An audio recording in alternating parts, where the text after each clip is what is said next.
It has begun.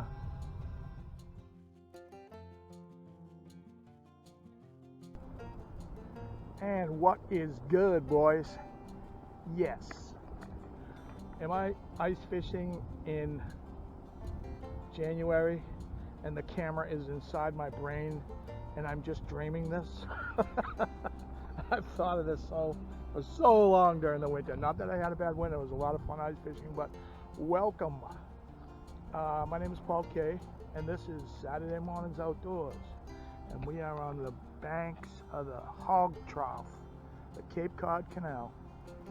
We're fishing for the legendary striped bass, and this is the first outing for me of the year for me.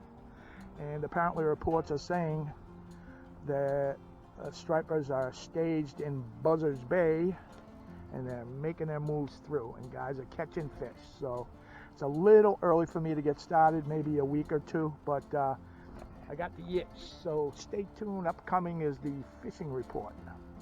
So this is early June, and we are fishing a westerly tide, and the tides are going that way towards Buzzards Bay. From the ocean is that way, Buzzards Bay is that way, and the wind is out of the southwest, and we got that summer shift in the winds now. Normally in the winter it's the north, now we got the southwest winds coming in, which is a sure sign of real summer. And they claimed yesterday was in the 90s. It was very oppressive and humid. One of the first few days here that were really, about the second or third day that was really tough, but it's nice and cool down here by the canal, and very, very comfortable, if I may say. So they claim 70s today. This is a front moving in now. They claim there's a chance of rain by tomorrow, but this is a good thing. This, the front moving in, but we got haze, and you guys playing with matches up in Canada started some kind of big fire, and we're getting a little bit of that smoky haze down here, so knock it off. So barometric pressure is dropping, and it's 29.99 right now, but it's falling. And the moon, next week is the full moon, so we're just on the edge of the second quarter. And that's the fishing report. Now let's see if there's any fish. And I'm so happy to be out here, and I missed you guys out here, being out here, and really love doing this. So this year we're going to start as promised from last year, the mainland side. I'm going to be fishing wherever my heart takes me, usually on this side, the Cape Cod side, but on the spot checks at the end of the show, for instructional purposes, we're going to concentrate on all the spots on the mainland side. Last year we covered all the spots on the Cape Cod side. And if you're interested in learning about all the fishing holes, the known, the printed fishing holes on the Cape Cod side, go to Trail Boss ×2 Saturday Mornings Outdoors and look under playlists, and you'll just look under Cape Cod Canal instructional videos, and you'll see tons of them there. And it'll help you a lot. I put a lot into this, and you're going to get a lot out of it if you're a beginner or if you just want to know eclectic stuff about the canal. But this year we're going to concentrate on the mainland side, and I believe I'm going to go west to east. I started going east to west on the Cape Cod side last year. I think I'm going to go west to east this year, just because, I don't know. But let's fish. So a quick rundown on the basic gear for guys that don't know. So I have the Penn Squall conventional reel with an ugly stick 11-foot heavy casting rod. It's 40-pound Power Pro with a 30-pound leader, 10-aught commercial style circle hooks, and then the Van Staal and the Van Staal reel, and the Tsunami Trophy Series rod with the same line setup. And very basic bait fishing rig, of course. Anyone who's watched, seen it a million times. Sinker slider rig. So that's the sinker slider. And tied on to a leader with a swivel and the 10-aught hook. So On the conventional rod that needs heavier weight to cast, it's 5 ounce today. Normally that's what I fish anyway on that. And then 3 ounce on the Van Staal. And of course baiting on the circle hook, leave this gap between the hook, the point and the shank wide open. The fish don't know what the hook is. This is not fresh water where you have to hide the hook, you know, with the worm and all that. They just don't know. They just smell the bait and they come and they engulf it. But that's the proper bait technique that I use that catches stripers. And a drag setting tip, and I've had this 1000% foolproof, and that is when you adjust the drag, fresh or salt water, it doesn't matter. Adjust it so you can just barely pull it off the reel. Pull the line off the reel like that. Just barely, and that has never failed me. And then you can adjust it as you're playing it if you ever need it. I never touch the drag, but that's how I do it. And you don't need those pound per inch, whatever, you know, those gauges or anything to set the proper drag. You know, maybe you do with giant tuna fishing or something, but with this, that's all. That's the easiest way to do it. I believe that the actual full straight up run doesn't, the stripers are migrating, but my opinion is when they get up in here in the canal, it's usually a week or two from now, the middle of June. That's where you really get consistent fishing. You know, there's about 2.5 hour wait that I just had for that last fish, but there's not many fishermen here. There's one guy throwing Sabiles, I think, down that way, and I see a few of the bite guys right over there, but it's not, you know, the herring run down that way, that's already passed. That's usually wall to wall. But I think, in my opinion, the bulk of the biomasses of stripers come through, they start around mid to late June. That's my opinion because that's my experience. That's all. And as everyone knows, I'm a bait fisherman, so I don't know if that has anything to do with it, but that's how I see it. And first fish of the year, well, saltwater fish of the year for me. Let's go.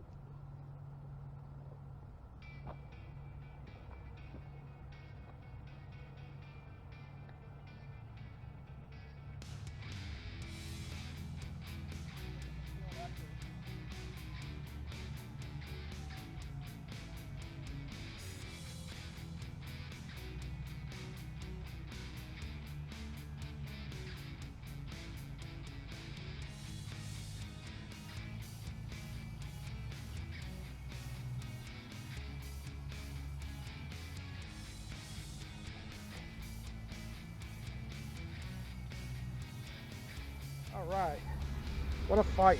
That was awesome. It's what we do. Woohoo! Some people eat that too. Oh, that's good food, that's good food. Oh yeah, you just forget. You just forget how strong, you know, I mean, it's been the winter. I haven't caught a striper since, and you forget the power of these fish. That wasn't a big fish by any means, but you just forget the power of it. This tide's really cranking too. And it's actually, this is not my favorite tide. Of course, the logical tide to fish, I've explained it many times, in the spring migration is just gonna, it's underway now. They're coming from the south, which is that direction. And they're coming up, and they're gonna be coming this way, and then go north, all right? And that's exactly the direction that they'll be going in the spring.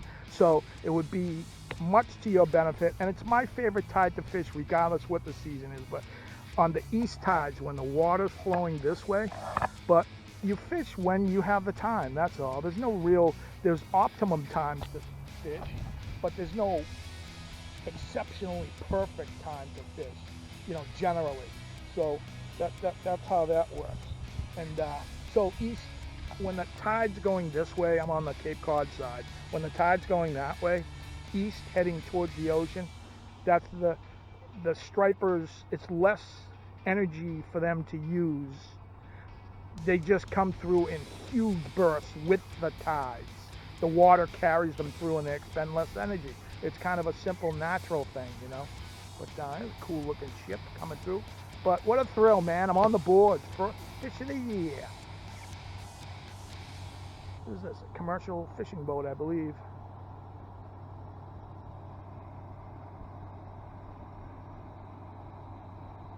Cool. Virginia Marie.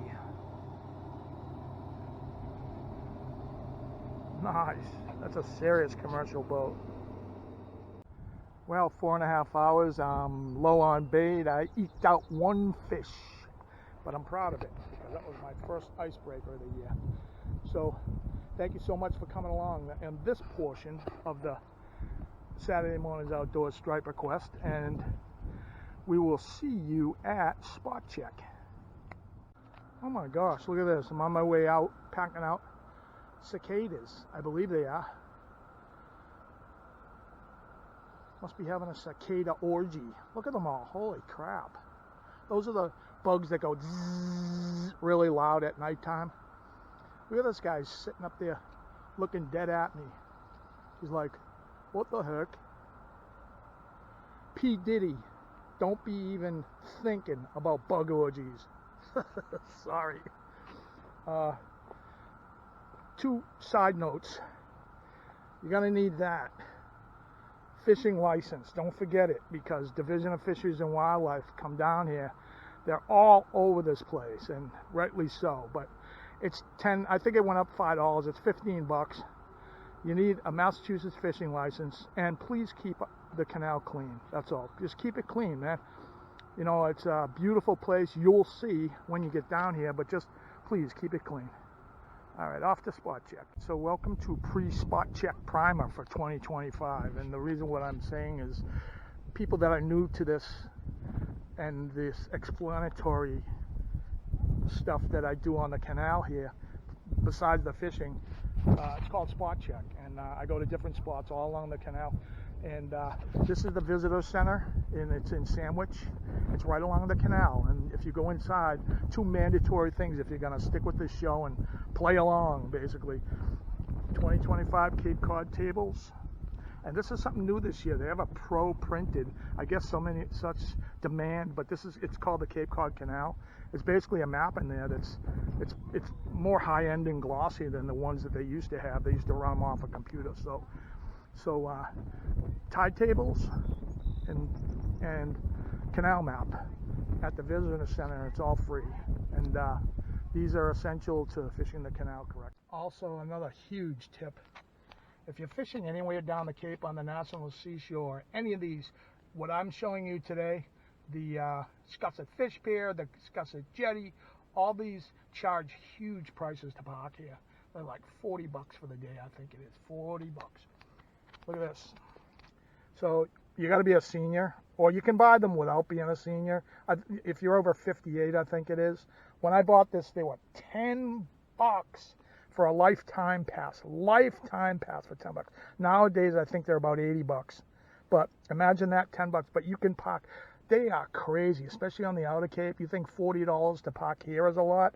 On the Outer Cape, it's 60 bucks on a lot of those famous beaches. All the ones that I go to for the surf fishing, they're all crazy. You just whip this out and hang it on the mirror, and you're in it for free. So it's a huge investment. If you're from this state or you're going to be here for a long time, invest in one of these Department of Conservation and Recreation passes, man. They're really, really worth every penny.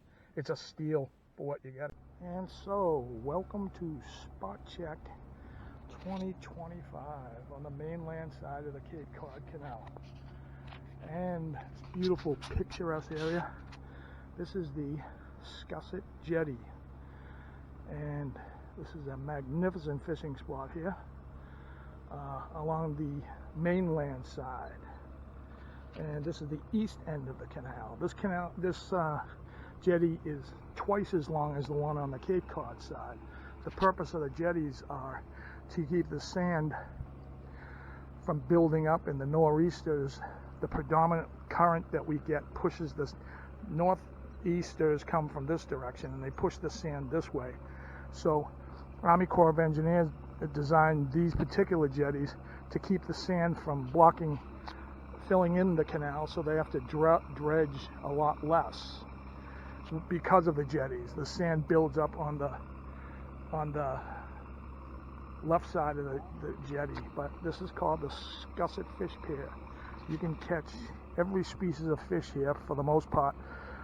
Stripers, bluefish, cod in the winter, flounder, summer flounder, mackerel, blackfish along the rocks in here, and whatever runs through here. You could probably catch, I would think, even pelagic fish out here. This is the entrance, so you know, logically I would think the best place to fish on here in the spring would, well, you can fish anywhere here, but as the fish are going to be migrating up this way, that's west, and they're coming from the south up the canal, and they're going to be hanging a left.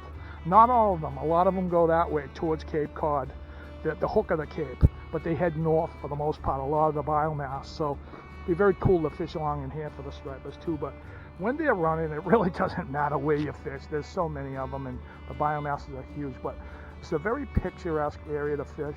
Spectacular fishing along through here, literally world-class fishing. And you can see aesthetically how gorgeous it is. Now, there's a little insider tip. Well, not really an insider tip, but it's the Scusset Beach Campground. And I believe, I haven't checked, but I'll put my foot in my mouth and I'm willing to bet you can still tent camp there for, get this, 20 bucks a night.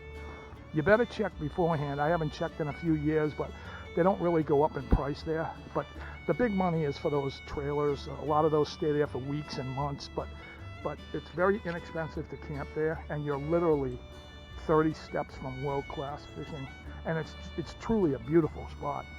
You can hear the bell.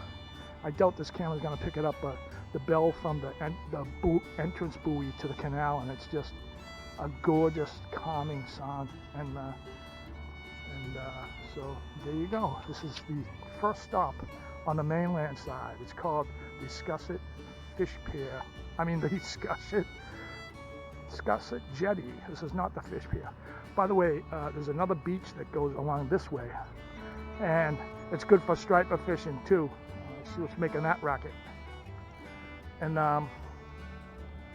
it's called Scusset Beach, and it's a long beach that go this way. And then there's beaches all the way up and through there, but huge areas to fish around that bend there at the height of the migration, and all along through here.